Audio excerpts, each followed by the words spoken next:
prepare some cookie dough for some Italian ricotta cookies. And I put this stool in here, and it was my dream before I got here, before I moved in, that the cats would hang out on the stool with me, one at least, while I cook. So I just wanted to share with you this small moment of success and achievement that I actually have both of them in here. There's little Rue. I know you haven't seen him in a episode. Big Rue, my big boy. So yeah, just wanted to share this. I'm so excited. This guy, I have to keep the stool away from the counter, this counter over here, otherwise he jumps up on it. But Rue, my big boy, he will just sit there and like a little prince with very good manners and just wait for me to give him something to sniff. They like to smell, cats like to smell herbs and things like that you're cooking with. And check it out, they just are curious. While my last batch bakes, I thought I would try something. I have added dried strawberries to my frosting. You just take a little sieve like this is for tea, or whatever, straining seeds out of. I mostly use it to take seeds out of lemon juice when I squeeze a lemon. But you just take this and rub it on the mesh, and the dried strawberries, I'll show you what they look like. They look like this. The dried strawberries crumble and should give a nice pink shade to the frosting. And then I'm gonna put red sprinkles on it. Did I say what I'm making? I'm making Italian ricotta cookies. They're like one of my favorite cookies. They are faintly lemon and faintly like vanilla. I do a mixture of vanilla and almond extract, just because I think the almond brings like a little extra something to it. So traditionally you'd frost them with white frosting and put red and green sprinkles, because Italian food is almost always about, when it comes to color, they always try to incorporate the colors of their flag. So white, red, and green. We would say it's Christmassy, but I just thought this would be a fun variation, and they should be ever so slightly strawberry, a very, very slight strawberry taste. But yeah, I'm excited. I'll show you the results. Ooh, look who came to join me. Hi. Hi, Mr. Momo. Hi. And not far behind, of course.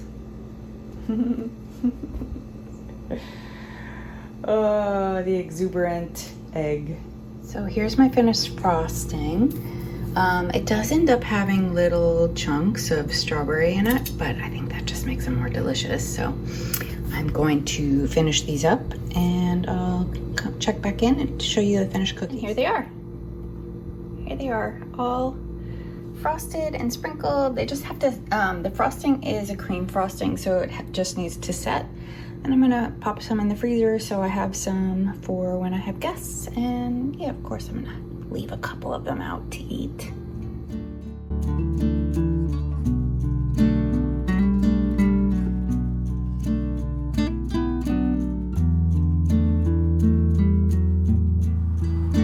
Hello and welcome to my channel.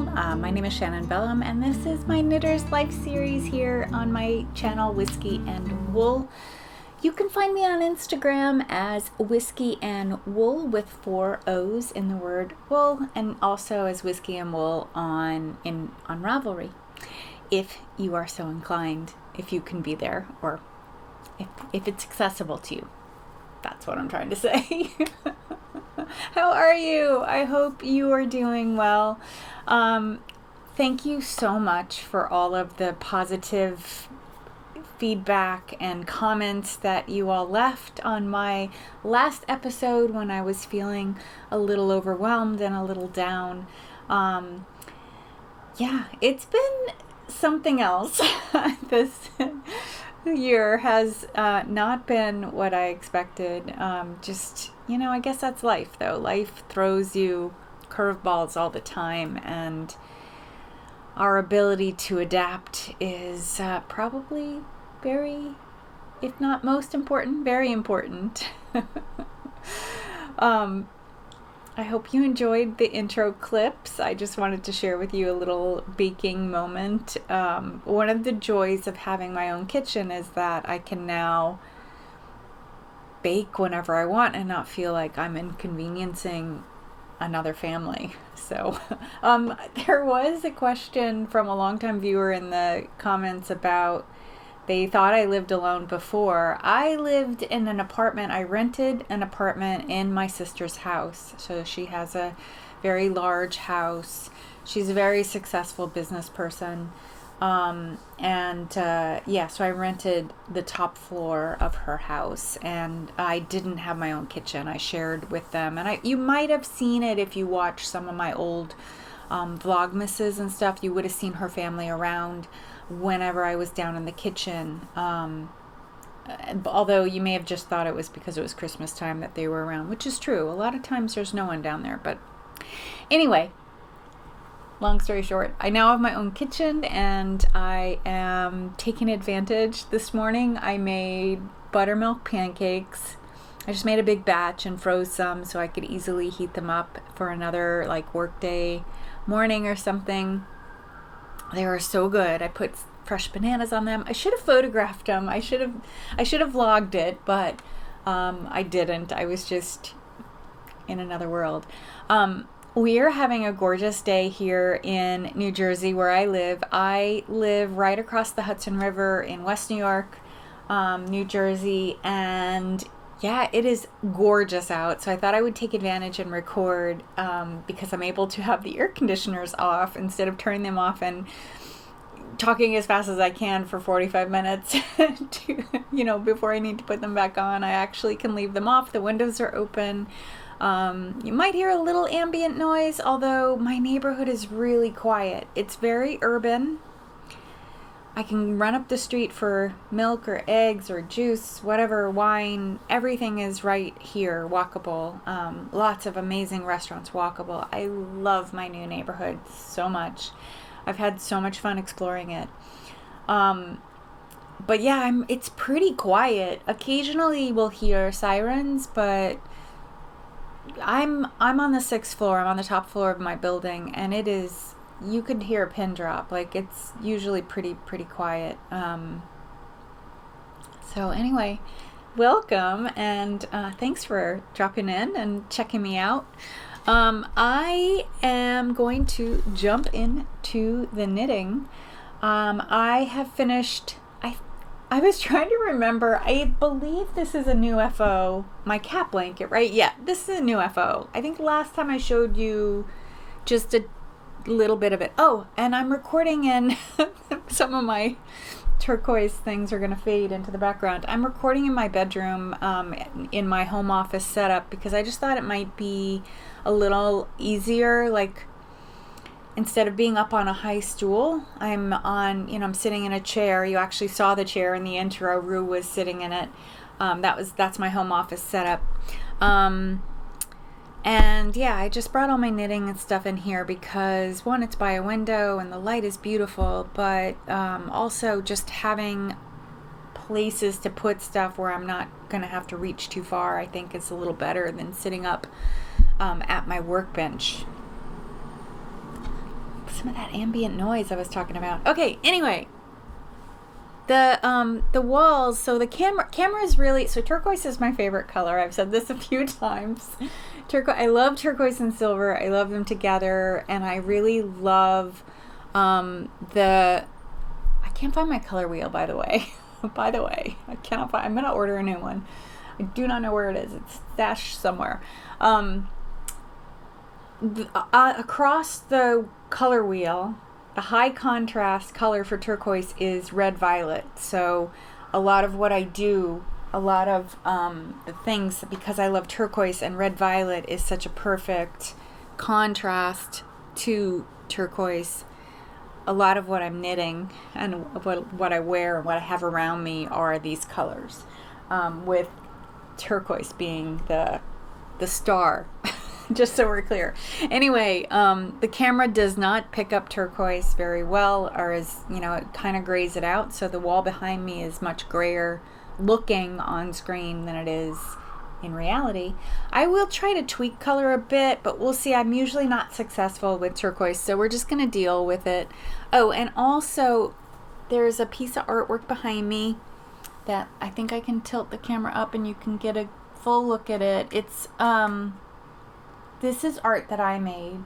I have an MFA, a Master's of Fine Art, and I went for studio art, so it was a general degree, and that was a piece that I did while I was in grad school.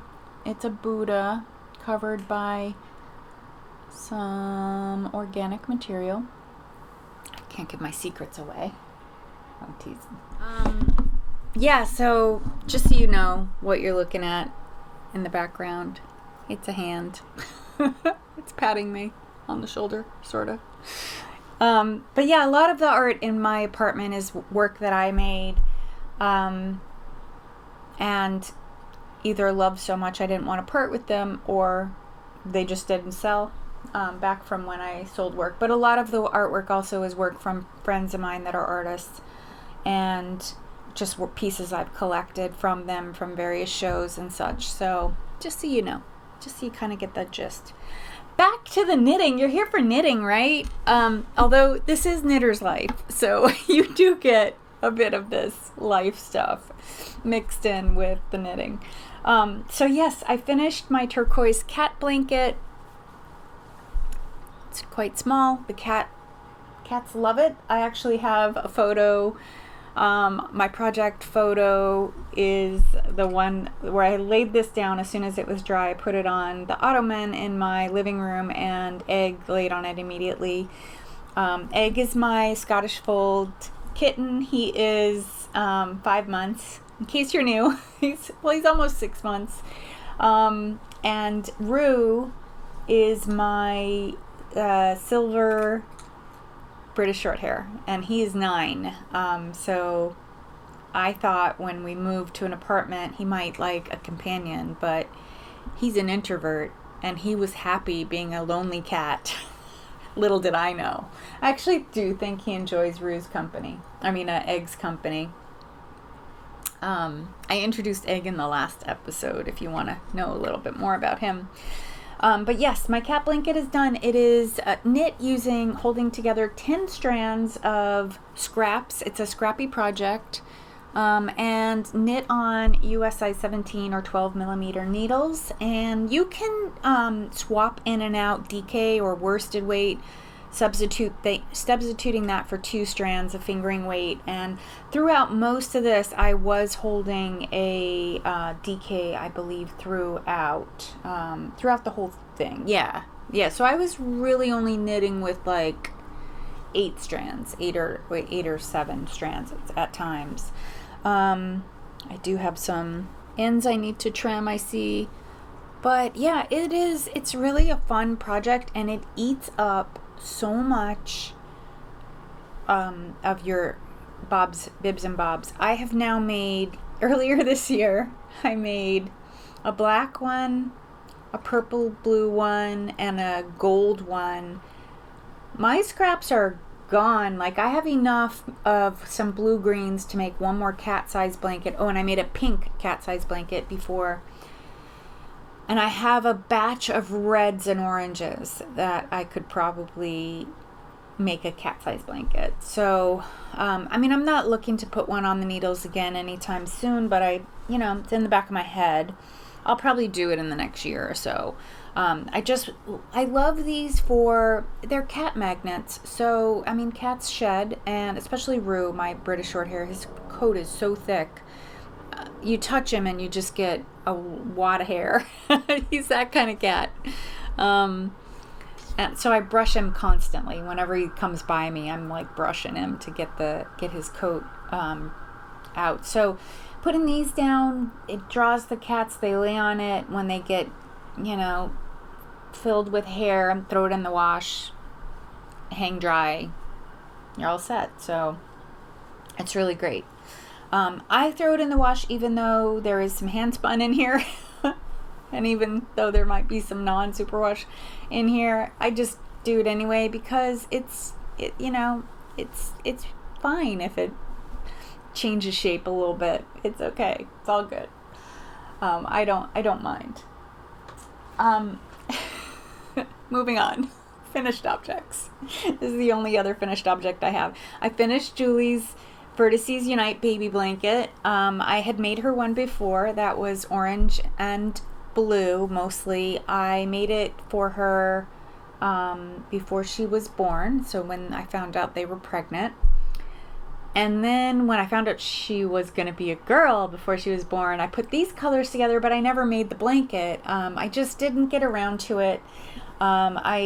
Whatever other things there were other shiny, happy things that I wanted to run and knit, so I just put off knitting it. But I was really craving just a plain garter or something once I got like into the move, and I was moving here and I was, unpacking and just so overwhelmed. Like doing garter was like the only thing I wanted to do. And this is garter. This is a pattern by Stephen West, if I did not say so. You probably saw a picture of him. No, you didn't, because he's not in the baby blanket picture. Stephen is a genius at, coming up with inventive ways to do very simple things. So this is a modular knit where you start in the beginning, you do this big parallelogram. I hope you're seeing it, using 2 colors, and then you move on out doing section by section. And it's a 5-color blanket, like so many of his, seems to like 5 colors, that guy. So many of his shawls are 5 colors. So yeah, where you mix and match the colors in different arrangements, and you end up with this very cool, I'll put a picture on screen so you can actually see it. It's kind of like, I say it's like diamond shaped, or perhaps like rocket shaped, depending on the child, or just an amoeba, who knows. But yeah, it was such an enjoyable, fun project. It is knit using DK, and I want to say it's a size 7, US size 7. Is that a 4mm, 4.25 maybe millimeter needle? You can look it up. But US size 7 needles, all DK weight. And it's pretty straightforward, 5, almost all complete skeins. You can also, I've done a couple of these where I've done them in a scrappy way where you can, kind of mix and match. And I actually have a 6 color in here because I decided to do the trim, this solid turquoise color. I was meant to do it the fuzzy color, which is a Melted Baby Suri, but there isn't enough of that particular, it's from Qing Fibre. There just isn't enough of that yarn in one skein to take care of all the trim as well. You'd have to have 2 skeins, so it just made sense to me to use, I had this on hand. All of this was yarn that I had either used in other projects, or in this case I had in the green and the peach, I had the green here, a skein of fingering weight single ply that I was never going to knit with, and I was looking to destash some, and I had a lot I was destashing at some point because I just realized I knit enough shawls and I was never going to use it for sweaters because it's a little too fragile for sweaters and socks or anything else other than shawls. Something like accessories, it's fine, like around your neck or something very drapey, but it's really not good for anything that's going to be, hard wearing. So anyway, I had several skeins that I just couldn't sell, or it didn't seem to be selling, so I just plied them. I put them on my spinning wheel. I just learned to spin, and I made them into 2-ply DK weight, and was looking for a good project, and this came along. So that's what this one is, and this one. I'm gonna have all the who the yarns are other than the Qing Fibre in the description box below, because I figured them all out last time. So they'll be down in the description box for you to look at. Oh, this pale one is also a single ply that I plied. I I think I only have 2 more single plies in my stash, and I'm going to use them, I think, to make a sweater for Julie, but I'm going to hold it with a mohair to make it stronger. Mohair silk, because that's a really strong yarn. So that's a good way to also use up your single plies if you have a bunch like I did. I'm not wearing any knits today because I'm trying to stay cool. I'm wearing a linen t-shirt. I love linen t-shirts for summer. They're just so comfy. Let's talk about what Martha's wearing. So I did make some progress on my sheep camp sweater by Jennifer Berg. I made it longer than the pattern calls for. I was gonna do, actually I probably will do some close-up when we hang up. When I'm done. I'm used to being on Zoom. When I'm done recording, I will I'll record some close-up of the yoke as I talk about it so you can see it more closely, and I don't have to undress her for you to see it more closely. So let me tell you about the contrast yarn. It is one of my hand spuns that I made from some multicolored merino roving and some Angora, 100% Angora rologs that I got from a Angora farmer who's in Connecticut. I combo spun them, meaning I held them in my hand together and I drafted one, like basically back and forth between the two to get this yarn. I love it so much. It looks so good in this. I think there's a little bit of bumping and rippling happening up here, but I think once I block it, it's all going to be nice and smooth. And I do also think I'm going to get a little bit of growth. My main color yarn is a Brooklyn Tweed Shelter, which I'm sure it's been around a long time. I'm sure you've heard about it. I'm using the color Cast Iron. So it's kind of nice. It has like little, like it's a heather, it's a black heather. So there's some gray and white flecks that pop up every so often, but from a distance it very most definitely, well, you can see a little bit on there. Salt and pepper sort of look. There's many more than you're seeing, which I hopefully captured when I did my close-up. So yeah, I've got to do the sleeves. I finished the body a few days ago and put it on Martha, and it just looks so good. I didn't want to take it off until I recorded to start on the sleeves. So hopefully when I see you next time, this sweater will be done. It has been on the needles for such a long time. I'm really looking forward to calling it done. Yeah, my head is starting to just gear up with, I feel like I was in such a fog in terms of my knitting the last few months. I just really not dreaming too much about what I was going to knit, just picking up things that were very familiar. I knit a lot of socks, as you saw in the last episode. And yeah, I just was on autopilot and I didn't have the bandwidth to plan anything. But all right, let me keep going. More about that in a little bit. I made a tiny bit of progress on socks that I am knitting for one of my sons. This is Andrea Mowry's Bear Paw sock pattern modified, or it's her DRK everyday sock pattern modified, whichever way you want to look at it. I've been listing it as Bear Paw since her Bear Paw sock pattern came out. Both those sock patterns are 2x2 rib, toe up 2x2 rib with a fleagle heel. One is fingering weight, the everyday sock, and the other one is DK weight, her Bear Paw sock pattern. I've been knitting a modified version of her everyday sock pattern for, I want to say, almost 2 years now. Last year in particular, maybe it's just been 1 year, I realized that I really like thick socks. I usually buy, if I buy socks, I buy smart wool socks. I have a drawer full of smart wool socks that are slowly wearing out.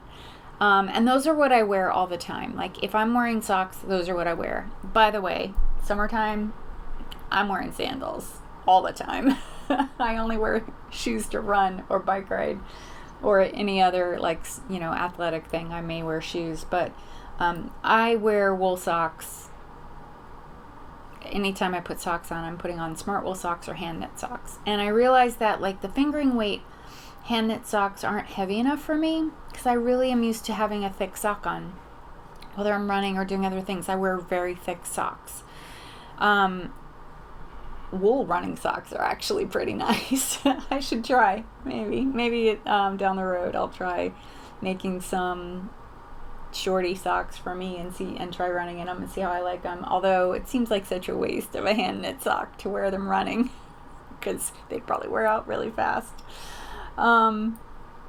Anyway, I've modified the pattern to knit them on a 2.5 US 2.5 or 3 millimeter needle because that's what I prefer. I tried, she has them written for US size 4 needles for her bear paw sock, and by the time she came out with that, I had already made almost all the other. I figured out for my family, my size. The women in my family wear my size. We all wear the same size, so that's easy. The men are 3 different sizes, but I figured out, did all the math and figured out what they need to be, what the DRK Everyday Sock needed to be on a US size 3 needle using DK weight. So I liked the fabric much better than the US size 4 that she has in Bear Paw. So if you're interested, like if you have also knit the Bear Paw and really didn't like the loosey-goosey fabric, like it was just too loose for me. I actually I knit one pair, tore it out, re-knit it. So that happened earlier this year. So I ripped it back. I wore them a few times, ripped them back, and re-knit them on size 3 millimeter needles because I was like, I'm never going to wear these. And it was like $50 for self-striping yarn, $50 for a skein of self-striping yarn. I wasn't going to let them just sit in my drawer and never get worn. So, hand knit socks are no joke. You're paying like $30 or $40 for a skein of yarn, and then you're knitting them. So they're very expensive. Smart wool are cheaper. You can get them on sale for $15 or less. Anyway, I digress. But it's my channel, so I can do what I want to. I hope you're laughing with me or at me. Either one is fine. For these socks, I'm holding 2 strands of fingering weight together, that old trick. DK stands for double knitting, and that means 2 strands together. That's old school for 2 strands together. Just in case you were wondering what DK stands for, that's what it stands for. I am using an old stranded Dyeworks color called Bat Cave, which I don't think Jude has dyed in a long time. I'm an avid Jude watcher in terms of his channel. Love everything, all the content that he puts out. I just love it.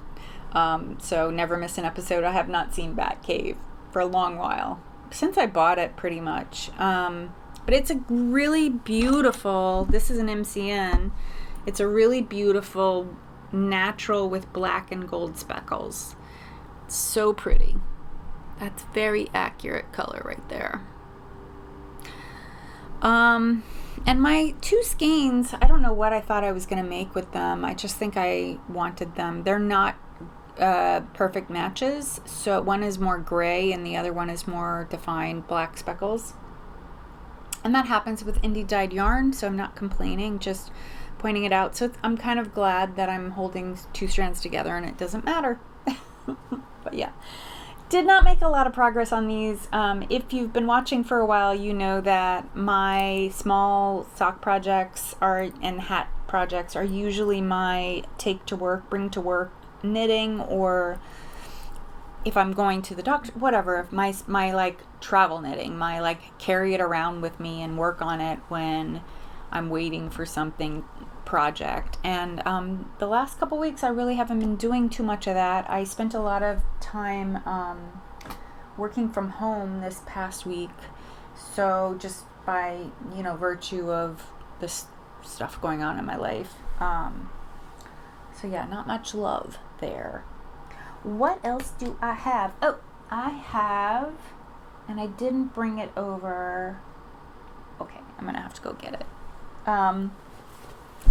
Whip update. I will be right back. While I was up, I grabbed this so you could see it. This is the yarn that is in sheep camp. So that's what it ended up looking like. It's pretty cool. Very fuzzy. Kind of a little thick and thin at times, but pretty much bang on a DK weight. But yeah, that was fun. Okay. I've cast on and knit a little bit of the Vertices Unite shawl by Stephen West that I am making for one of my sons for his birthday present. I'm still on the first module. I've made this one other time, just one other time. And I forgot how long it takes to knit this first shape. It is kind of an elongated parallelogram, I guess, like with one very elongated point, which is here in my hand. I am almost to the point where I start decreasing. Almost there. But it is already quite long. And then again, this is a modular knit. It's been around a long time. I'm sure many of you have made it. It's a 5-color shawl. When I'm done with this module, the next module is casting on along this long edge here and making another triangular shape out of 2 other colors. So I ran to get the other colors. One of the last single plies that I still have. I just really loved the color. This is Deep Sash, Twisted Fitch, who no longer dies. Maybe he'll die again someday, who knows. I want to say the color is called Hoochie, Hyuchi, something like that. It'll be in the show notes. And this is from Life in the Long Grass. An old a skein that I've had some years that was naturally dyed using, does she always naturally dye? I'm not sure. I have other Life in the Long Grass which is speckled, so I don't think that's naturally dyed. Anyway, yeah, this was naturally dyed, I think using nettles. I subscribed to a club for a while, for a few months, and got several very soft natural dye. The idea of the club was that it was going to be, she was going to dye things that using plants she found in her lane, in her driveway, along the driveway in her yard, so to speak. So I think she used nettles for this really beautiful kind of muted mint color. This boy's favorite colors are green and black, basically gray. He likes those colors. So I thought this would be fun to knit. The other colors, I showed these last time. I'm just going to show you quickly. All the rest of the colors are by Zakami, and they're part of my Advent Zakami yarns, also a natural dyer. Part of the Advent that I got, or my countdown calendar that I got in 2022. So this is one of the colors.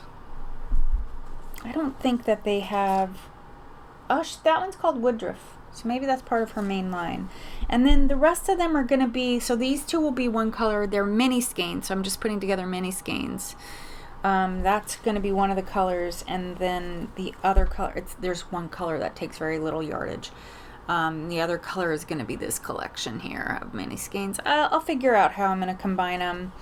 But this mini skein set was pretty much kind of earthy colors, like a lot of these kind of, you know, plant colors, brown, like forest colors almost, wooded colors. There were some that were more like kind of clay colored that I just decided not to use in this project. Those will probably become socks, I think. Probably hold 2 strands together and make some DK weight. Maybe those will be my running socks. Who knows? We'll see. We'll see what happens. So yeah, that's where I'm at on the Vertices Unite shawl. I cannot wait to get through this massive first module. The rest of them look like they go much faster, and I seem to kind of recall that. I have one more whip, and then I have spinning to show you, and I have some other like fun clips to watch, some more like yarny life stuff. Okay, as always, when Andrea Mowry comes out with her Rhinebeck sweater, I always say to myself before I see it, I'm only going to knit this if I can find the yarn in my stash. And it came out, and I had the yarn in my stash. So I went ahead and cast on the latest Andrea Mowry. She did 2 patterns, a vest and a pullover. I am doing a vest because I love vests lately. I just think vests are having a moment right now, and I hope it's going to be a long moment since I'm investing in knitting. This will be my 3rd vest. Last year I made the roti top, which is actually a summer top. It's really a fun pattern. I think Marilisa from Girl Meets Yarn made one, and I think she used silk or cotton. She used summer weight. I used wool and wore it as a vest in the fall. And I also made the Academic by Skein Deer. So yes, I've cast on the tessellated vest. It is a bottom up. Both of them are bottom up patterns, and I am using all stash yarns. So there you have it. It is a sport weight pattern, so both the vest and the pullover are sport weight. And I am using some Ancient Plucky Knitter MCN. It's an MCN blend. It's 70% merino and like 20% cashmere. It's a high cashmere. It's really soft. I recovered it from a pattern that I had started. I actually ended up I had 1 skein of this, and I hunted down 2 more skeins from D-Stash, like people on Ravelry. I bought their D-Stash to get a total of 3 skeins for a project that never happened. I knit half of it and stopped, and I frogged it right before I moved, when I was like going back through my stuff. But yeah, I'm going to use it in this. I'm using it in this now. So I have 3 skeins of this. I think I'm only going to need 2. And the spin cycle that I'm using is this one. I'm about halfway through it. This one is from the Mermaid's Pearl. It's exclusive to her, and it's called Siren Song. I used it last year in my Alpenglow, and I should actually show you the other skein because it's quite different. I think I pulled a lot of the dark color. I can't remember what I did, because I have, not only do I have, so I have this skein, which is quite different. It's a little brighter, but I also have this ball. So I must have pulled this out when I was knitting the Alpenglow. I must have decided that these were too close to the main color that I was knitting with. So, I don't know. Somehow it's all going to go together and be this vest. I don't think I'm going to use all of this. But yeah, that is the spin cycle. And my fuzzy yarn also had on hand, because this had been left over from my Vogue Knitting Live sweater. that I wore earlier this year. I designed a sweater and I never released the pattern because I just didn't have the bandwidth to write it. I don't know if I ever will release it. It's a simple V-neck that's color blocked and it's amazing. It's so cozy. I knit it all out of this Moondrake Fua Fua. But I don't know. I don't know that I care. Like, I have a good job. I don't need to release patterns to make money. I make patterns because I can't find the pattern. No one else has made a pattern that I have in my head. So I go ahead and I can't figure out like how to hack one. So I just go ahead and write the pattern. So I do have patterns for sale. I think my best-selling patterns are my Christmas stockings. I freaking love those things. I made a whole new batch for this apartment. So I don't know where I'm going to hang them because there's nowhere in here. There's no fireplace. There's nowhere to hang them, but I'll figure it out. You'll see that. If you stick around through December, I'll get very Christmassy and share my developments of my Christmas stuff there with you. So sorry about the tangent, but I had plenty of this. I actually have 3 skeins and I may destash 2 of them of this color, and this is Electric Berry or something like that. Yeah, Electric Berry. Moondrake. Electric Berry. And so this is Fua Fua base. It is a 70% brushed cashmere, 30% merino. So like a mohair silk, it's different from a mohair silk because mohair silk is a silk core with the mohair plied onto it, or like core spun onto it. I've never tried core spinning, but I've seen it, so I understand it.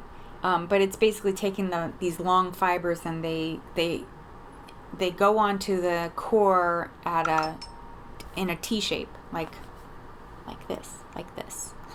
So, and this is the same, only it's a merino core, so it's really, really soft, and more like matte finish, I'd say, than shiny. Like the silk and mohair are both shiny fibers. So it's a fun fabric or fun yarn, and I contemplated what I wanted to do. I made a swatch and fell in love with the fabric after blocking.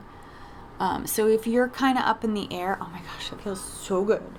If you're kind of up in the air about making this, make a swatch out of scraps or whatever you have around. Even a mohair would be fine, just to see if you like it. But the fabric's really, really fun. It's a mosaic knit, so you're only holding one color at a time.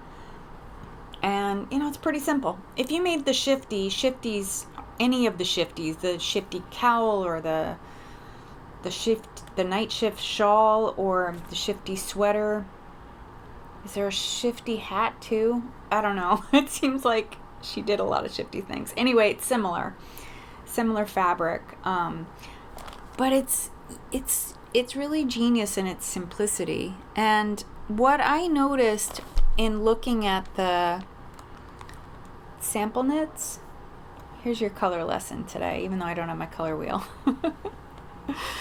What I noticed about looking at the sample knits was that, or the test knitters samples, was that the Fua Fua, the fuzzy yarn, really dominated, with the spin cycle kind of hanging out, being the backup, the support, in a supporting role, which is unusual because usually spin cycle is the star.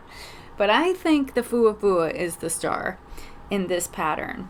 And so I knew I wanted a very poppy, bright color for that, because ones that I saw where people used a more neutral Fua Fua, it just kind of looked, the whole thing just kind of receded. It looked very tonal, really like kind of one color-ish, or like nuances, that's a look. If you're into that, great.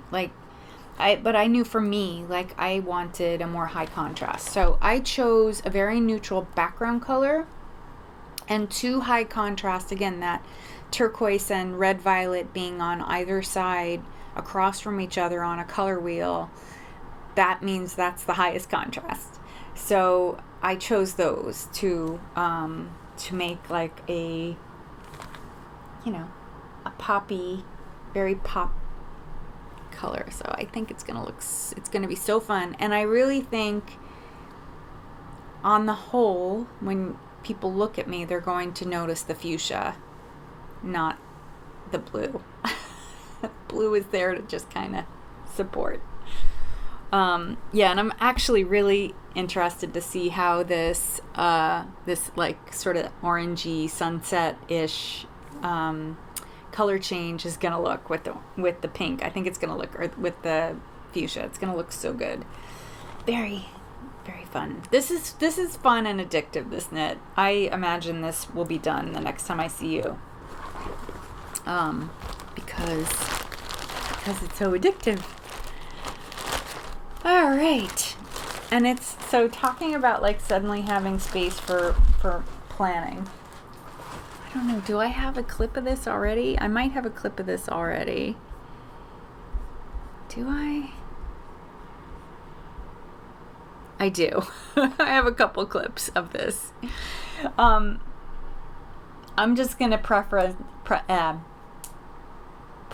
this by saying I started to dream about, I collected a bunch of Spin Cycle yarn from a seconds sale that they had, where you bought, like, it was a mystery. I think I bought 2 packages, and you didn't know whether you were going to get Dream State, their worsted weight, or Dyed in the Wool, which is their sport weight. You didn't know which you were getting, and I ended up ordering 2 bags, 5 skeins each, and ended up with 10 skeins.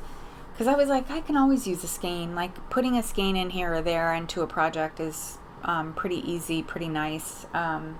1 skein of Dream State makes a hat, so I figured I can use this for gift knitting and stuff. So I collected a bunch, and a few of them are a little underwhelming to me. So my head started to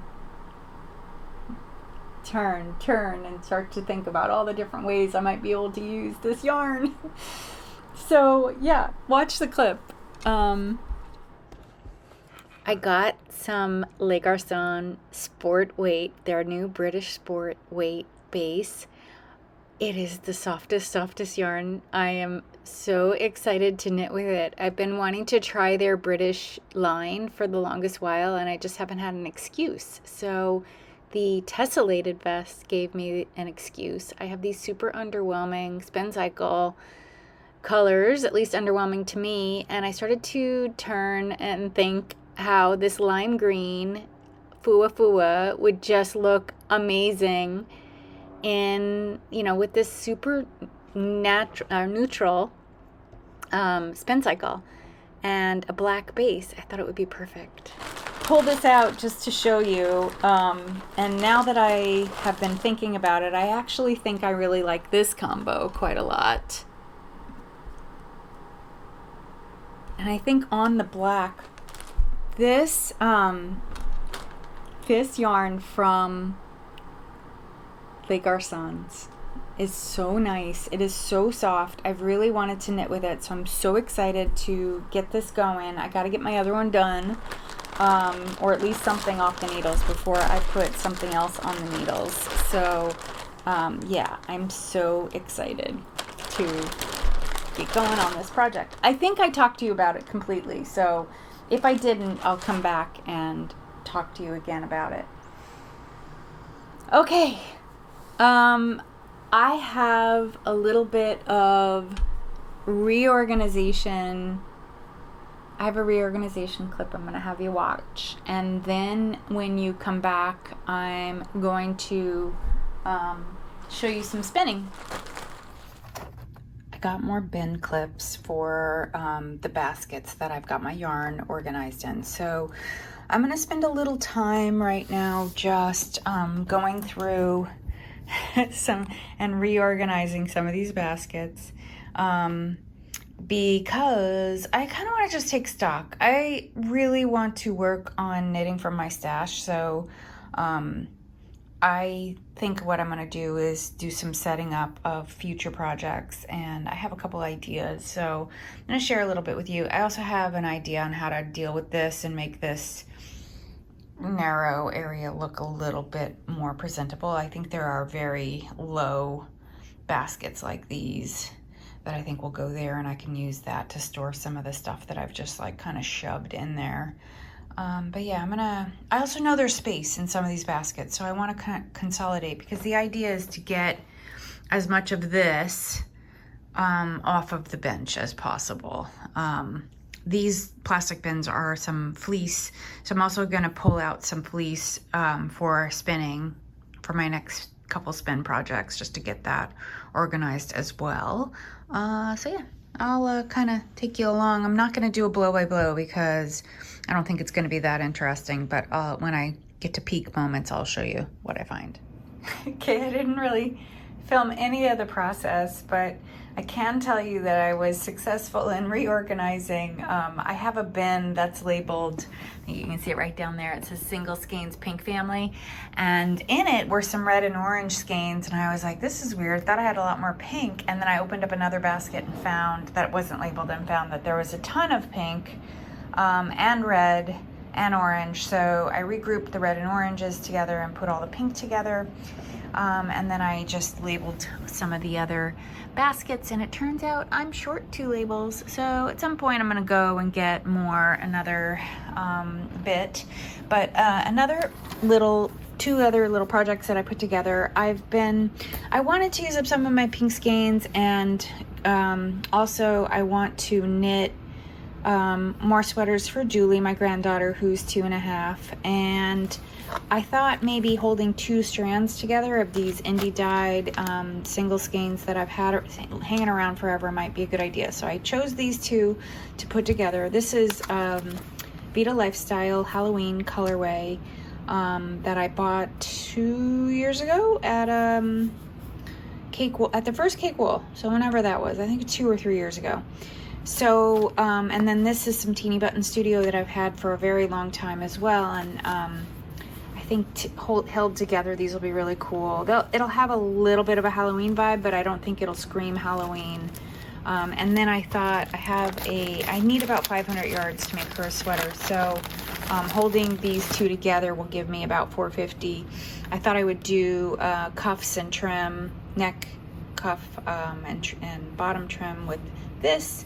This is a Lobby NMA Pinky, I think it's called, or Pikachu maybe. I can't remember, but it's left over about almost a full skein, about 300 yards of fingering weight that I'll hold double for the trim on this sweater. So yeah, I'll be casting that on at some point this summer. I don't know when.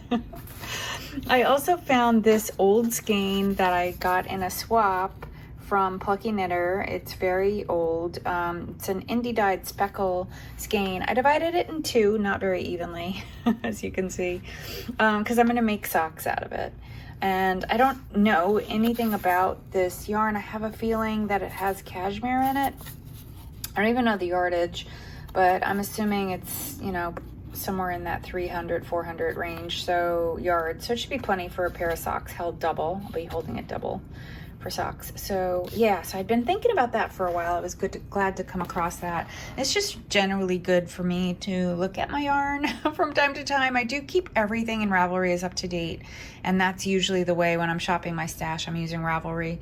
But this was a good sort of like way to look at skeins, just kind of open all the boxes and baskets up and just check out what I have exactly. So forgot to talk about fiber that I found. I went through those 2 bins right there. It turns out I wasn't particular about what I left out. I was just like, whatever I leave out, that's what I'm going to spend. But it turns out one is like reds and like purpley pinks, and the other one is like more purpley pinks. But I did find these in there, and I've been thinking about these. I bought these at New Jersey Sheep and Wool last year, and I've been wanting to spend them. I've been wanting to try chain plying. I've never chain plied, so I thought these would be fun for that. And then this braid is from the Petite Potions. She no longer dyes. I think she closed her business, but I got these with one of my fiber advents a few years ago. I think it was like 2 or 3 years ago. I got, like, she was very generous with her fiber, and I think I got 4 braids. So this is a 75-25 merino nylon, which I don't have a lot of those braids, so I thought this would also make a fun pair of socks. So we'll see. See how it goes. All right, so it's been Tour de Fleece, and I've been spinning on this long project, this sweaters quantity. I gotta be honest, it's the last week and I'm a little burned out. I have been spinning every day, but I haven't really been posting all that much about it. So I just wanted to share, I'm working on the 3rd skein, so I made a total of 3 skeins, and I just wanted to share the other 2 skeins with you right now. I think I had 1 done last time, so now I have 2. They're very pretty. They're turquoise with little bits of blush pink and some bits of green in it. Very tonal with a tiny bit of contrast, but right up my alley. Gonna fade into the background of my room. I have 1,000 yards already because I made about 440, 420, something around there, 4 and change, and then the 2nd skein ended up being 600 yards. I spun it a little finer than I intended, but it'll still work together. So I'm really hoping that the next one I'm making, the 3rd one I'm making, is not going to be as thin, because that's what kind of burned me out. Like making a 600 yard skein 2-ply, so it means I spun 2 bobbins that were 600 yards, and then I plied those together. It's really long. It's a long plying to do that. I find plying the most boring. I prefer making the singles before plying. Fast plying's fine, like a DK weight or worsted where it's 200 or 300 yards. Great. Fingering weight gets much over 400 and I am zoning out, wanting it to be done. So yeah, my 3rd skein is close to being done. I have about halfway done through the 2nd bobbin.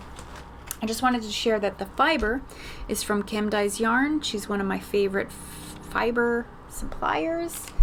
And it is a Polwarth silk blend. I actually did, I put in a BFL silk blend from her as well. I had 1 braid that was BFL and silk that I bought a couple years ago, and these I bought last summer. They're called Pool Party, and I just bought 2 braids, and then when I got them home, when I got them, I was like, oh, these will go with this other one, and I can make a sweaters quantity. Usually so it's an 80-20 Polwarth to silk blend, and with 20% silk, I can generally spin very thin, very fine. And I could have probably gotten 1,000 yards is a sweater's quantity pretty much. And I'm going to end up with about 1,400. I've got to start knitting some of this handspun into stuff. So I need to start putting together projects I want to make with yarn I have. I counted this morning and I have 55 1 skein fingering weight, like of 1 color, 1 single skeins. So 1 skein of a color, 55 skeins. That's an improvement though, because I think last time I counted I had almost 100, or maybe right around 100. So I've really got them down by holding 2 strands together and, you know, just kind of making things work. So yeah, I might reach a point where I just decide to destash. I'm not sure. I've been resisting because the yarn, I mean, prices have really gone up, and I want to save money over this next year because I just moved and it was expensive, and yeah, I need to start recouping all the money I spent. And so I've been resisting. I'm like, I just have to knit with what I have. But, you know, if you're not inspired by what you have, then that's a problem, right? Then you're not knitting, and it's all just sitting there anyway. These things I think about. So, I don't know. I'm going to give it a little more time before I just up and start donating work or donating yarn or skeins or selling them off or things like that. Yeah, I would love to sell my handspun. I wish I could figure that out. I do have some listed in Ravelry as D-stash, but no nibbles. I think people don't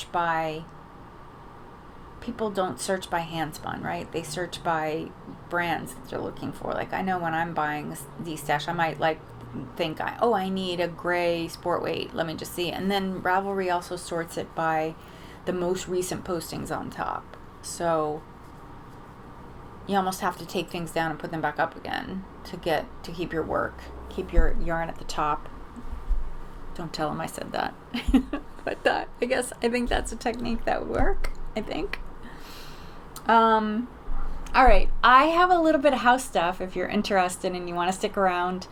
A little bit of new, more progress with my bathroom renovations. So I think since I last broadcast or last recorded, I got a new vanity and some other stuff happened in the bathroom, and then I got something in the kitchen that I'll show you. So I have all of that to show you, and then there's lots of cat shenanigans at the very end. Oh, and earlier this week, it's been kind of stormy weather, but I snuck in a bike ride and went down along the Hudson River to where Hamilton was shot, and his son was shot. His son was shot a little bit before him. Few weeks or months, I can't remember the story exactly, but I know it was before he died. His son died 6 months or so, something like that. Anyway, I went down to that location where he was shot, and it's gorgeous. There's the avenue that the boulevard, actually it's called Boulevard East, is lined with Victorian era homes, and it's gorgeous. So I filmed a little bit of that. And just the scenic scenery. So that's also at the end, just with music, with no narrative, just a music accompaniment. Yeah, enjoy, and thank you so much for watching, and I look forward to your comments. I love reading your comments. Thank you so much for being here, and I will see you again real soon. Take care. Oh my God, finally. So the guy just left from installing my new vanity. I have a little bit of cleanup to do, right there. I have to just scrape that off. Wait, let me turn the light on so you can see better. These two are super curious, and well, one's doing his business about what's happening here. But yeah, my gosh, what a difference. And he gave me a really good price on changing these to black mat to match. I bought the whole set thinking that it would be no big deal, but apparently it's a big deal. So he gave me a price that I can afford, so I'm going to work on getting that done. And I have a friend coming over who's going to help me do this. So these will also be replaced with black mat trim and stuff. But the bathroom is shaping up. It's starting to look so nice. I'm so excited.